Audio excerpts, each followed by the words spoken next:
Hello and welcome to another Forza Motorsport 7 video. Now this is the Lotus 311 and it is one of many cars that is built to really only mainly do one thing, and that is to go around a track quickly. Now there are, as I said, many cars that can do this, for instance like the Aerialatum and the Caterham R500.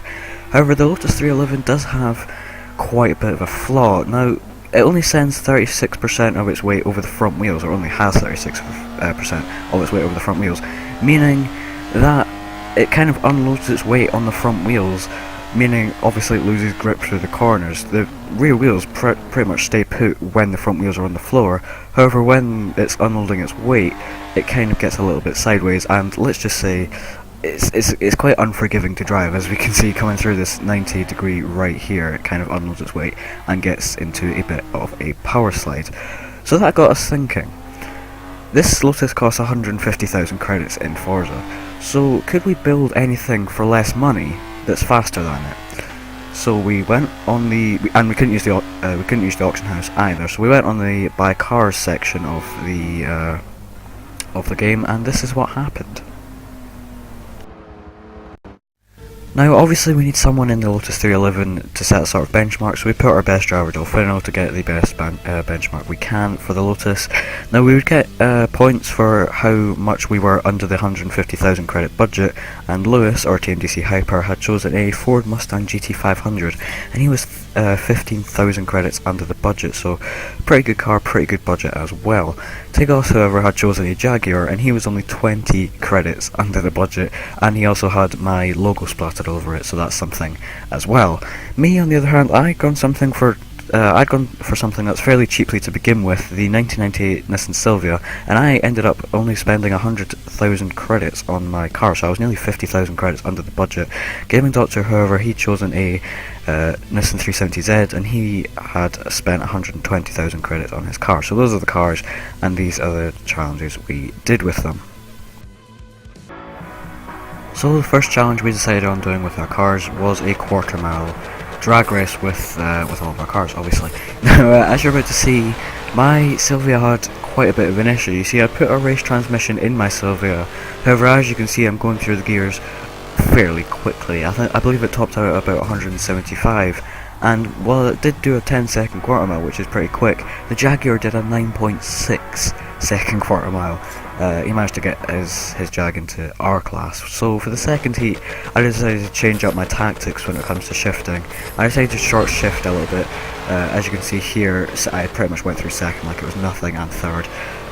Like all the gears from maybe first to about third or fourth are basically useless in my Silvia. Just because, I didn't even do a better time that time. Just because, well, I bought it for maybe about 28,000 credits, I believe this is, on the buy car section, and I spent pretty much, well, you know, the rest of my money upgrading, and I managed to put a race transmission in and a V8, as you can probably hear, but I forgot to tune the gears, so that basically messed me up, and well, I came fourth in the quarter mile challenge.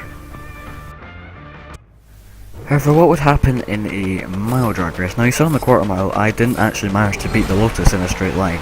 The Lotus has pretty good grip off the line. As you can see, it's in first, up until the Jaguar and the Mustang's power can overtake it. And as you can see, we're getting up to the quarter mile now, and I start speeding ahead of the Lotus. I start gaining speed. However, then at 175 miles an hour, my stupid gearing tops out, and I'm forced to go at about 175 miles an hour, not going any faster, so that basically promotes me to a third place.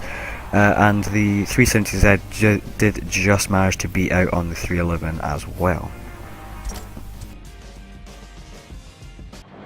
So the next thing we did was go to Yas Marina. Obviously, the Lotus being a track car, the most important thing was probably the circuit race. Now, my Nissan had another major issue, and that was it was quite tail happy. As you can see, going through the first corner, the back just kicks out, and I think it was the way I tuned the gears, or didn't tune the gears, I should say.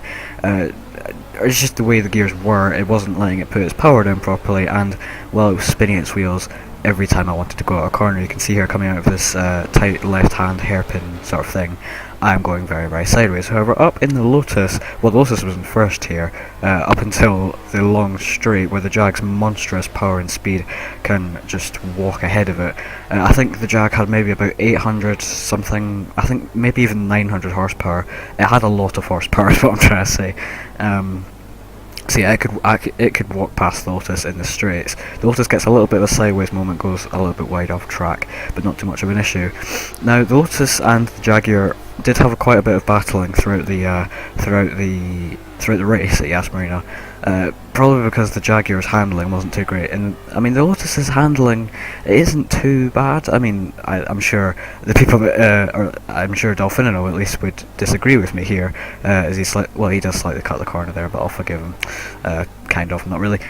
But yeah, I'm sure Dolfinino wouldn't agree with me, but I mean the Lotus's handling, it's compared to my Silvia's handling, it's like a Porsche 911 compared to my Silvia's handling. Honestly, is pretty I mean my Silvia's handling is pretty terrible, but as you can see, Jaguar goes a little bit wide, Lotus gets very sideways through that high speed corner, and I think the slight unloading of the weight happens most when going through high speed corners with the Lotus, so that doesn't really help it that much. As you can see, the Jaguar gets quite sideways and goes a bit wide.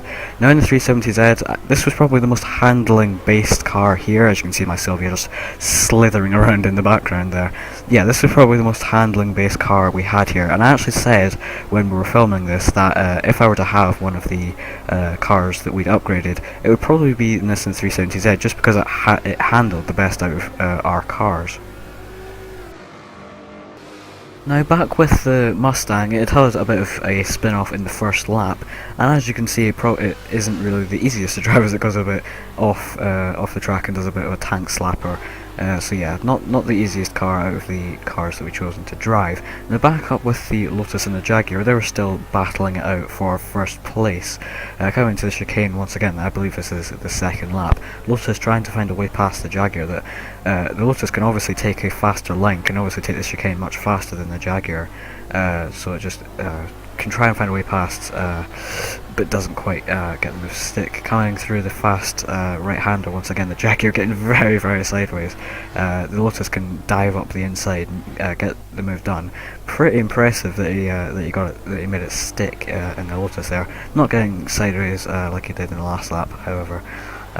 Yeah, he did make it stick. The Jaguar trying to find a way past, trying to find all the grip. As you can see coming out of this corner, he's just struggling for grip. It just snaps sideways, but the Lotus holds the first position. Now back with my very, very stupidly sideways Silvia, it was quite hard to really do anything coming out of corners. You can see here just how much I'm getting sideways. It's just snapping sideways, and as you can see I kind of hit the wall. The Mustang is catching up to me. The Mustang, I mean, it didn't handle too badly compared to my stupid Silvia. Like, this is probably the worst car I've ever built for one of my YouTube videos. As you can see, the Mustang goes up the inside of my Silvia, and I mean I've built a 700 horsepower Polaris, so yeah, that really says something. Now the Lotus did finish first, with the Jaguar finishing second, then the Nissan 370Z came home in third. So yeah, that kind of wasn't the Nissan didn't really have, or the 370Z didn't really have too much of an exciting race. However, coming through the final corner of the final lap, I was trying everything to get past the Mustang, spinning my wheels, as you can see, trying to put my power down. However, it isn't enough. The Mustang does have more straight line speed, so it was no point trying to even get an overtake done, and as you can see, I came stone dead last in that race. So the next thing we did was go to Lime Rock. Now the Lotus getting quite a good start. I mean the Lotus does have good grip off the line, does have good acceleration, however it's just through some of the corners it unloads its weight and gets, well, a bit sideways. Now as you can see, just the Jaguar gets very, very sideways. Our car's trying to keep up with the Lotus's speed through the corners. It does get a little bit sideways through there, but I mean it's really not that bad to drive the Lotus. I did obviously take it for a lap, and I will reveal what time it did later on, but you can just see our car's just slithering around in the background. Yeah, now coming through this sort of faster corner, the Lotus got a bit sideways again. With the Mustang coming up the inside of the Jaguar running a little bit wide, Mustang can slide past. as our cars come down for the end of the first lap. So yeah.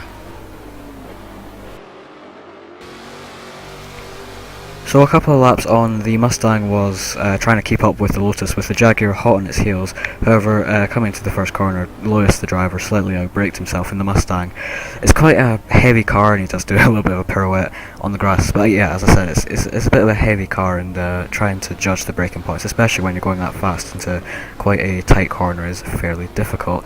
Now, a little bit further on, the Jaguar was giving my Silvia competition in terms of going sideways, as it's coming through the final section of the lap, and is going very, very sideways on the grass there. So yeah, not going too fast. However, the Lotus wasn't exactly free of problems either, because coming through the fast section of the track, it clips the tyre wall and then does a bit of a spin onto the grass, meaning the Jaguar and the 370Z could go past, redrawing at a bit of a wonky angle, but we'll gloss over that. As we come in, this is on the final lap. The Lotus gets sideways once again.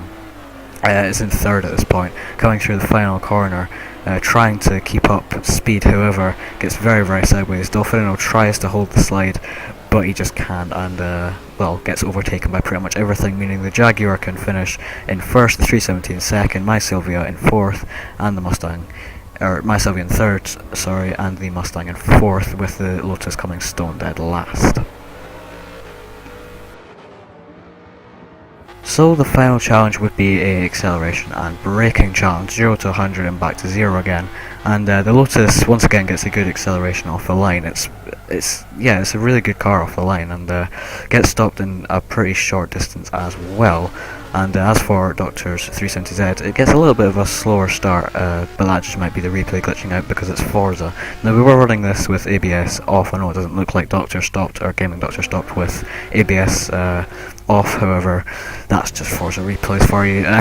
Lotus's Mustang suffered quite a lot of torque steer off the line. The replay doesn't really showcase it that much, but if you watch Tigos's video, then you can probably see it a lot clearer. But it stops just in front of the Lotus. However, now it was the turn of the much faster Jaguar XK RS. It has at least probably about 800 horsepower, tons of horsepower, and it stops way before the Lotus does.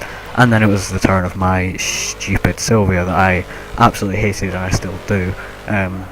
Stops just after the Lotus did. However, it gets stopped just in front of the Mustang, and these are the results here. The Jaguar wins by a country mile, and the Nissan 370 loses by a country mile. However, the three in the middle here, the Silvia, the Mustang, and the Lotus, are all pretty close together.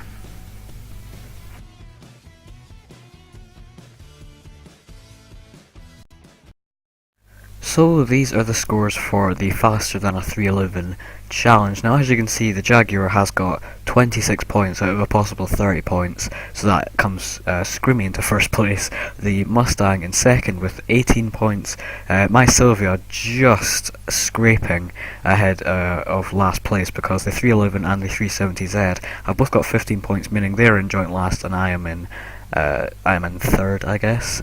Yeah, that is how the scoreboard goes. However, there is still one last thing we need to do, and that is to take my Silvia around our Sebring test track. Now, I wasn't particularly looking forward to taking this thing around the test track, because I took this around the test track obviously after we filmed the challenge, and I already knew how it drives. So safe to say this wasn't my first attempt at getting around my test track. Usually it takes cars, I don't know, maybe 3-4 attempts if I maybe spin off or have a stupid mistake. In this, it was maybe, I don't know, 15 attempts. It was quite a lot, let's just say that, and you can see just how much I'm having to wrestle it through this corner here, coming up to the fairly difficult braking zone. I hardly used first, second, and third in this. I might have used third a little bit coming out of some of the slower corners, but as I said before, all the gears up to maybe third or fourth are practically useless. As you can see how slow I'm coming out of that. Now, to the degree, right, the 311 was sliding around that corner. If I slid, it would dramatically decrease my lap time, or dramatically increase my lap time, sorry, and I might even spin off as well. So this is just us heading towards the finishing line now. So yeah, that was the lap with the Silvia. So first, the Lotus got 7th place on the leaderboard, which is surprisingly quick considering the handling of it. It got 1 minute 10.93, which is within a second and a half of the quickest car on the leaderboard, the 911 GT2 RS 2018. So that is pretty impressive, pretty quick as well. So yeah, I found that pretty impressive. And now when we look at the lower part of the board, we see the Silvia in 13th place, not beating the R8, but beating my Project 9 F pace. However, it is still really slow when you compare it to the Lotus.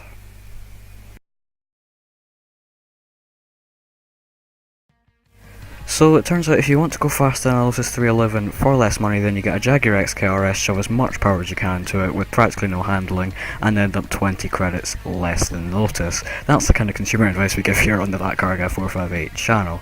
Now, big thanks to everyone who helped out with this video. I will leave a little preview to Tegos's view of this challenge here. Stop wheel spinning! What happened there? The Mustang spun! The Mustang fell in the crowd over there. How have I not spun yet? Oops, I wouldn't walk 500 miles and I wouldn't walk 500 more, cause I can't be asked to walk 1,000 miles to fall down at your door.